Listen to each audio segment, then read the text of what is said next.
I wanted to sort of feature the 3 layers system or 3 musical forces that I use. We're gonna be composing in action, high intensity. We're gonna change the texture every 4 or 8 measures. We need to come up with lots of ideas, and I wanted to show how the 3 musical forces system is a good way to create ideas and to move forward and to come up with ideas when you're not inspired, or you still don't have like musical momentum, or when you have to come up with musical ideas that don't necessarily have to do with music but more with the music that you're writing for a scene. And the idea is like, okay, if I need to start composing now, how can I do it if I don't have any musical idea? We're gonna be using the 3 musical forces system. I believe that there are 3 musical forces: direction, movement, and background.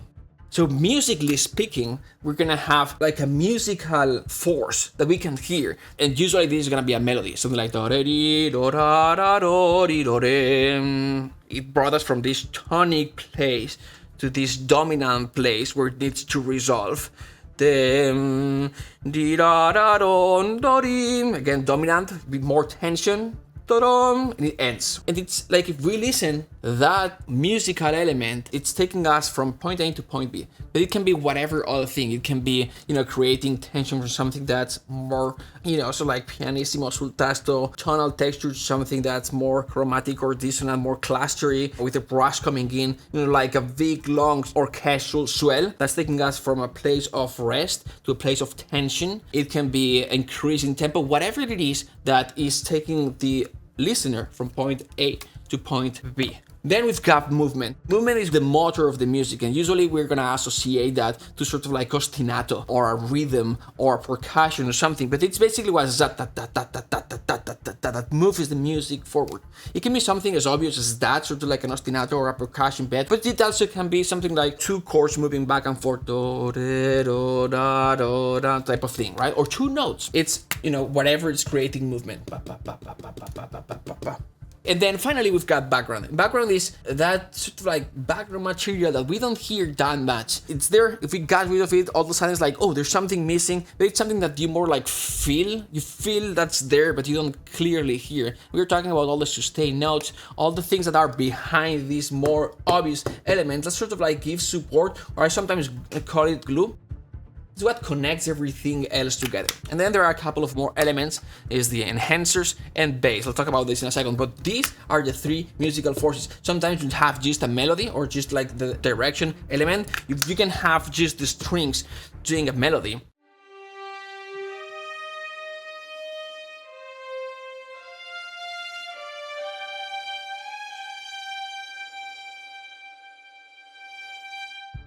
You can have something like this, and that just creates direction. Got us from here to there. And it can be just one element, it's beautiful melodic lane, or like just one element, especially with music for media. We listen to the music, it's like we need to add more complexity, so it has more, it's more like an entity by itself, and sometimes just one of these elements is enough to dramatically say what we are trying to say, given the storyline in the scene. But what I was trying to say is that sometimes we will find these 3 elements combined, but sometimes we will have just one of them, or a combination of 2, or this one and this one is the typical strings, sustained strings type of ensemble patch, and then just a melody on top. That's a typical one. Or sometimes we're gonna have, this one and this one, percussion bed plus background, or percussion bed with big horns melody, trailer music, there's a lot of that, or a combination of the 3. And then we're gonna have 2 more elements that we will find. There's like, what about all the air candy and the flourishes like runs, skates, and trills, and woodwind fluttering and all that? To me, those are enhancers. And then we've got bass, and I like to separate the bass as an idea of a musical element because it's that element that's super important, especially in like modern orchestral sound or film music or cinematic type of sound. You're talking about sort of like an enhanced orchestral sound. It's not like a traditional orchestral music, and so bass has a very big dramatic impact when we are writing music for media. And so I separated this one here. But basically, the 3 musical forces: direction, movement, background.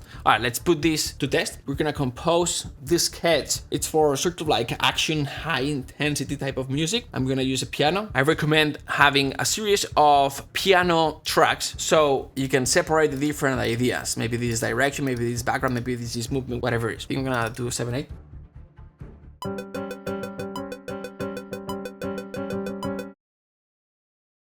Another one here, and I'm gonna create another one here. 3 layers, open them. And you see how I'm switching from different MIDI regions here? I'm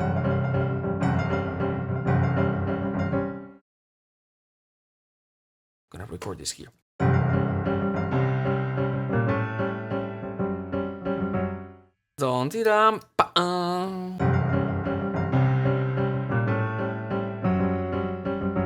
I lose this ta ta ta ta ta ta ta ta ta ta because the click is key type of thing. So there are two options when it comes to this. In Cubase, you can go here. Let's say this is a 7/8 again, and you can click this plus button, and then you can do this ta ta ta ta ta ta ta.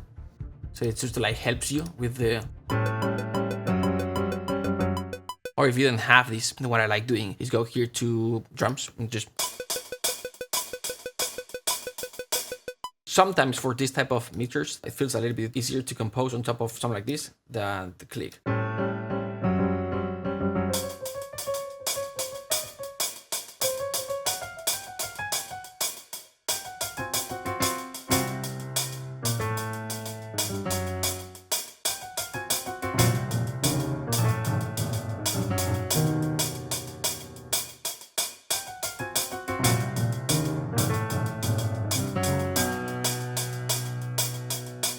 Let's bring back some of the motifs that we have here.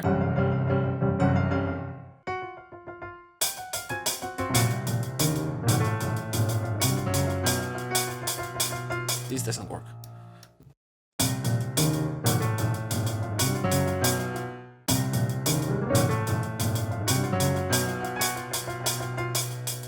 Low register. Dun dun dun dun dun dun.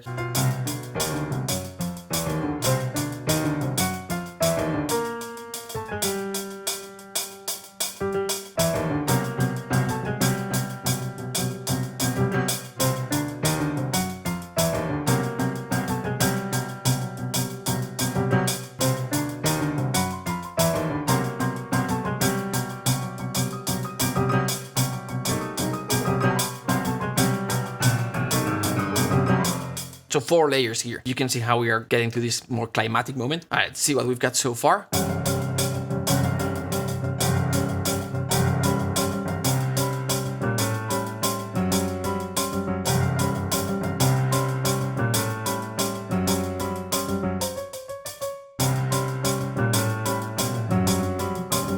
Dun, ti-dam, pa pa pa.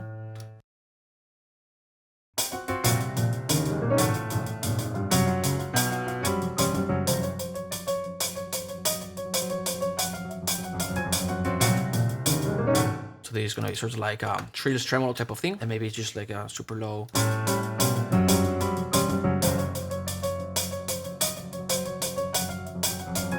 So what is this? This is clearly direction. This is guy here direction, taking guys from to the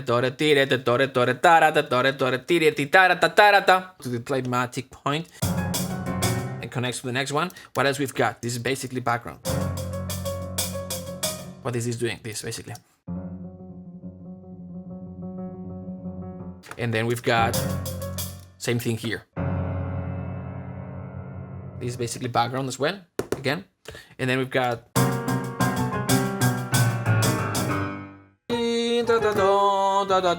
direction here, and then we've got movement, which is this guy here, pam pam pam pam pam pam, and then just adding, you know, flourishes and enhancers and all that towards the end, pam pam pam pam pam pam, to enhance that texture and to help direction get to this climatic final point.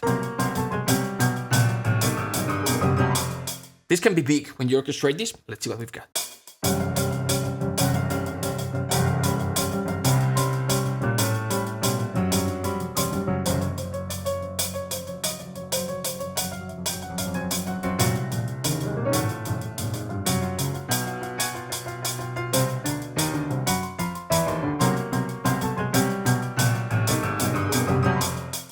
This is just like this, but this obviously would be like on a scale. I don't think it's gonna be chromatic, maybe tonic or something like this, to darken the scale a little bit. And another thing that's cool when you are writing sort of like action high intensity, where there are lots of changes, and at some point the audience can get lost because it's like change, is for some of these layers to connect two of these micro sections. So for example, this, we've got two sections, right? We've got the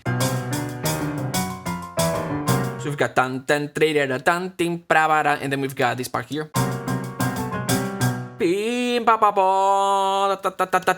But we've got one layer, which is this one here, that connects both sort of thing. This clearly is direction starting.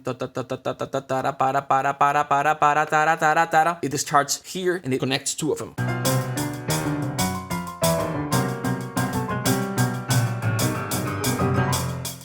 Easy. I haven't thought about, notes or going from this tonic to this dominant chord gonna resolve here. Here's how I'm gonna conduct the voices. It's very sort of like visceral. So basically we're gonna use the orchestral instruments to make this sound orchestral. And we may bring some synths and some things that are gonna make it sound a little bit more modern.